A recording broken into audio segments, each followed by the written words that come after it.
শুরুতে প্রশ্ন নেব, প্রশ্ন করবেন জামিরুল হক, আপনি প্রশ্ন করুন। আসসালামু আলাইকুম ওয়া রাহমাতুল্লাহ।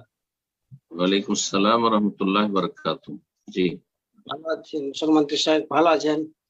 আলহামদুলিল্লাহ। নাম, পরিচয়, কোথায় বাড়ি সবাই জানো? ধুলিয়ান মুর্শিদাবাদ থেকে বলছি সাহেব। ধুলিয়ান মুর্শিদাবাদ, মাশাআল্লাহ। জি, আমার প্রশ্ন হলো যে জুমার খুতবা সবচাইতে কতক্ষণ দেওয়া যায় বেশি? আর কিছু কিছু মানুষ বলছেন যে জুমার নামাজের চেয়ে খুতবা ছোট হবে। তো আমার প্রশ্ন হচ্ছে সাহেব যে কতক্ষণ জুমার খুতবা দেওয়া যাবে স্যার? বিসমিল্লাহির রহমানির রহিম, আলহামদুলিল্লাহ ওয়াসসালাতু ওয়াসসালামু আলা রাসূলিল্লাহ ওয়া আলা আলিহি ওয়া সাহবিহি আজমাইন ওয়া বাদ। জুমার খুতবার সময় কতক্ষণ হওয়া উচিত বা সুন্নাত, শরীয়ত সম্মত? আর কেউ কেউ বলছে যে জুমার খুতবার সময় জুমার সালাতের চাইতেও কম হবে। এর উত্তরে বলবো যে এতে কোনো সন্দেহ নেই যে জুমার খুতবা সংক্ষেপে হবে, খুব লম্বা হবে না, মানে এত লম্বা নয় যেটা বিরক্তিকর অথবা সুন্নতের খেলাফ। উদাহরণ দিয়ে বলি, নাহলে যেমন ধরেন 1 ঘন্টা কিছু কিছু মসজিদে ভারত বাংলাদেশে যখন খুতবা শুরু করে জুমার খুতবা, সেটা সাধারণ লেকচারের মতো ঝাড়া শুরু করে, আর তারপরে ঘন্টা লাগিয়ে দেয়, 45 মিনিট 1 ঘন্টা এরকম সময় লাগিয়ে দেয়।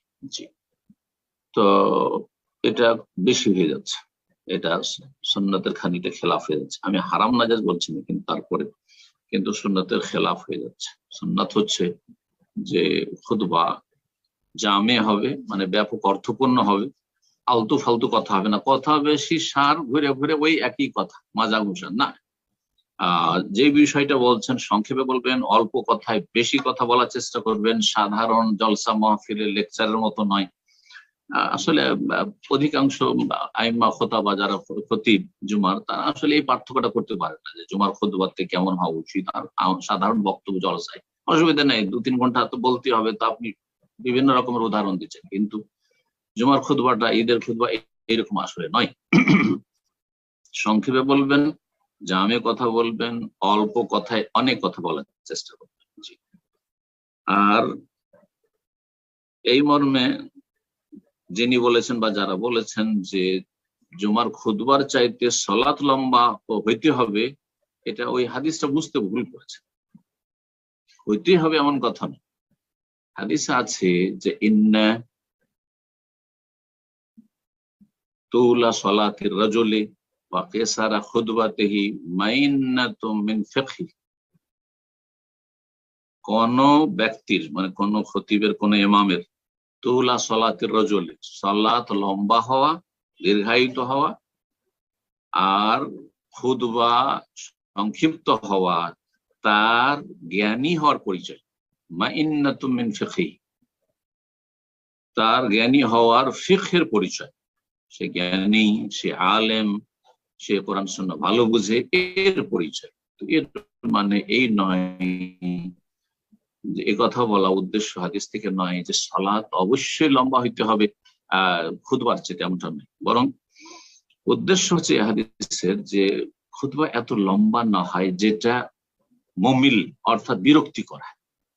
মানুষের কর্মব্যস্ততা আছে, সালাতের সময় কিন্তু মানুষকে বিরক্ত লাগবে না। আপনি যখন জুমার সালাত আদায় করছেন সুন্নতি তরিকায়, ধরেন তাতে সূরা জুমা মুনাফিকুন পড়ছেন, অথবা তাতে পড়ছেন আপনি সূরা আল আর গাশিয়া পড়ছেন, যে সুন্নতি সূরাগুলি পড়ছেন, এগুলোতে বিরক্ত হবে না। কিন্তু এর চাইতে ছোট করে আপনি ছোট ছোট সূরা ফিল আর কোরেশ পড়বেন, এটা বাঞ্ছনীয় না।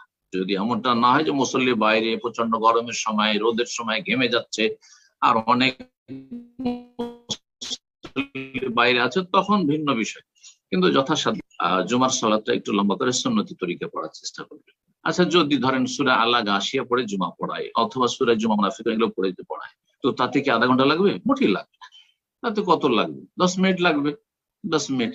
তাহলে জুমার খুতবা যদি 10 মিনিট চাইতে কম হয়, 7-8 মিনিট, আর এটা কি আসলে গ্রহণযোগ্য কথা? আসলে জায়েজ, কিন্তু আসলে এটা গ্রহণযোগ্য কথা না।